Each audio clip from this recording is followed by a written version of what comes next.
বরিশাল মোর প্রাণের বরিশাল, আইসো দেখা যাও এই মাটির রূপখান। প্রাণের টান হৃদয়ের কল, মোর দেশ মোর বরিশাল। প্রাণের টান হৃদয়ের কল, মোর দেশ মোর বরিশাল।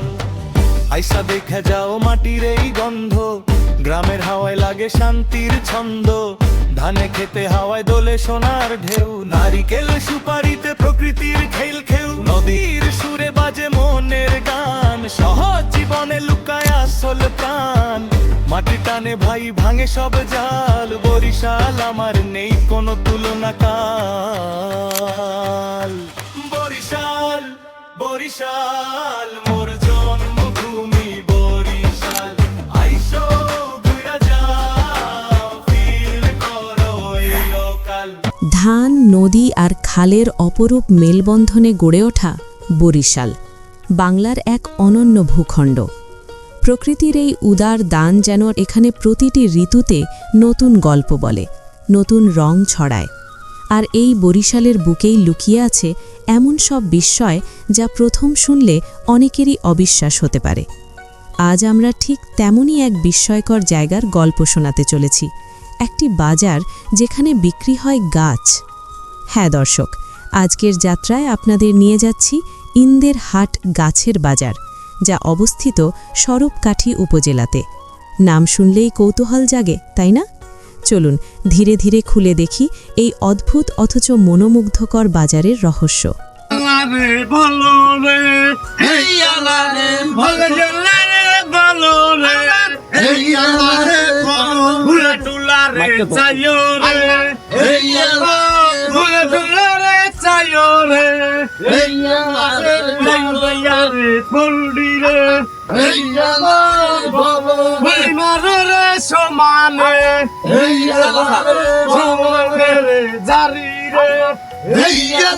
দাদা সামনে যেন না, সামনে যেন না। ইন্দের হাটে পৌঁছানোর সবচেয়ে সুন্দর উপায় হল নদীপথ। ঢাকার ব্যস্ত শহর থেকে যখন লঞ্চ ছেড়ে যায়, তখন ধীরে ধীরে শহরের কোলাহল পেছনে পড়ে থাকে, আর সামনে খুলে যায় এক সবুজ শান্ত পৃথিবী। এই রুটে চলাচলকারী লঞ্চগুলো শুধু যাত্রী বহন করে না, বরং বহন করে গল্প, স্মৃতি আর ইতিহাসের ছোঁয়া। নদীর দুই পাড়ে বিস্তৃত সবুজ, মাঝে মধ্যে জেলেদের নৌকা আর দূরে ভেসে থাকা গ্রাম, সব মিলিয়ে এক অপার্থিব দৃশ্য।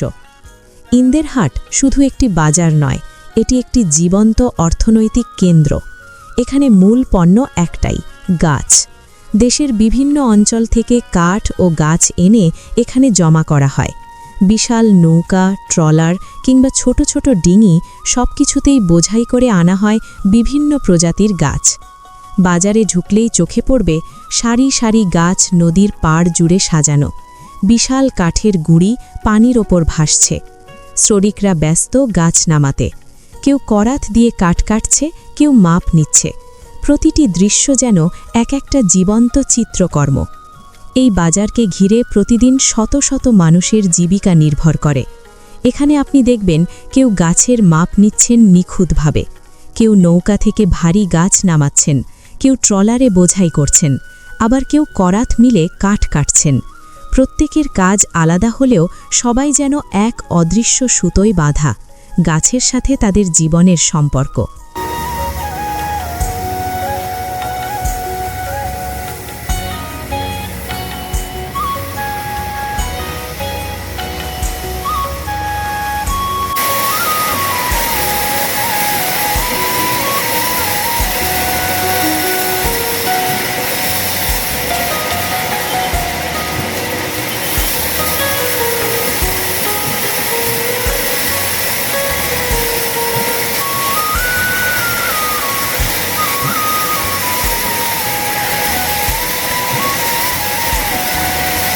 ইন্দের হাটের বয়স নিয়ে নির্দিষ্ট কোনো তথ্য না থাকলেও ধারণা করা হয় এটি 200 থেকে 250 বছরের পুরানো।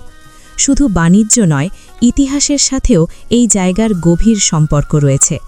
বাংলাদেশের মুক্তিযুদ্ধ 1971-এর সময় এই অঞ্চল ছিল গুরুত্বপূর্ণ। যুদ্ধের স্মৃতি আজও এখানকার মানুষের গল্পে বেঁচে আছে। প্রতিদিন এই বাজারে প্রায় 40 থেকে 50 লাখ টাকার লেনদেন হয়। এখানে গাছ কেনেন বাড়ি নির্মাণের জন্য, ফার্নিচার তৈরির জন্য, শৌখিন বাগান করার জন্য। বিশেষ করে স্বরূপকাঠির বিখ্যাত পেয়ারা ও সুপারি ব্যবসার সাথে এই বাজারের গভীর সম্পর্ক রয়েছে। ফলে এটি শুধু একটি বাজার নয়, বরং পুরো অঞ্চলের অর্থনীতির চালিকা শক্তি।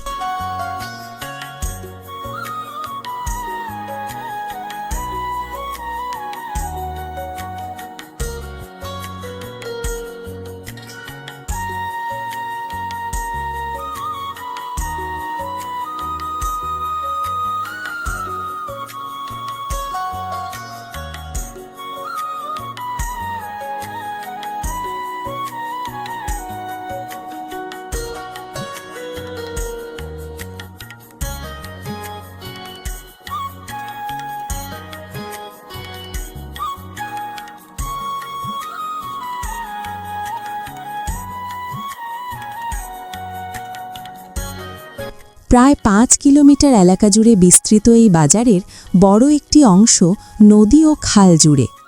নদীর পাড়ে দাঁড়িয়ে আপনি দেখতে পাবেন পানিতে ভাসমান কাঠের সারি, খালের ধারে সাজানো বিশাল গাছ, নৌকা আর ট্রলারের ব্যস্ত চলাচল। এ যেন প্রকৃতি আর মানুষের মিলিত এক শিল্পকর্ম।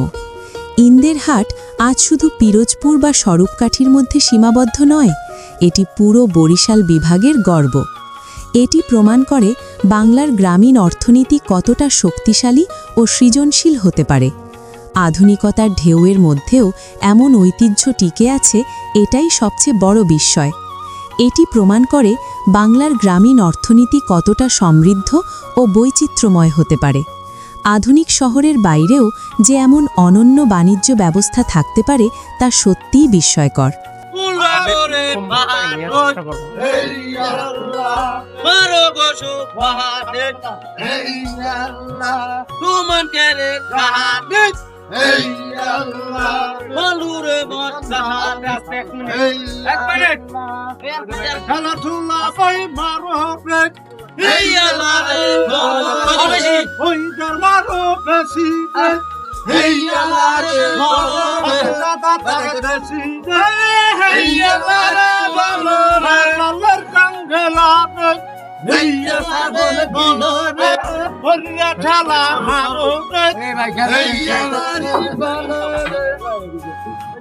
এই বাজারে দাঁড়িয়ে আপনি শুধু গাছ দেখবেন না, আপনি দেখবেন মানুষের স্বপ্ন, পরিশ্রম আর সংগ্রামের গল্প। প্রতিটি কাঠের গুঁড়ি যেন বলে, আমি শুধু কাঠ নই, আমি কারো ঘরের ছাদ, কারো আসবাব, কারো ভবিষ্যৎ। আমি একদিন ছিলাম বনের অংশ, আজ আমি কারো ঘরের স্বপ্ন। গল্প মানেই শুধু কাহিনী নয়, গল্প মানে অনুভূতি, ইতিহাস আর বাস্তবতার মেলবন্ধন। আপনি যদি ভালোবাসেন এমন অজানা জায়গার গল্প, অদেখা পৃথিবীর রং, তাহলে এখনই সাবস্ক্রাইব করুন গল্পগ্রাফি চ্যানেলটি। লাইক দিন, শেয়ার করুন আর কমেন্টে জানিয়ে দিন পরবর্তী কোন অজানা গল্পে আপনি আমাদের সাথে যেতে চান। পরবর্তী ভিডিওতে আবার দেখা হবে নতুন এক গল্প নিয়ে। ততক্ষণ পর্যন্ত ভালো থাকুন, গল্পের সাথে থাকুন। গল্পগ্রাফি।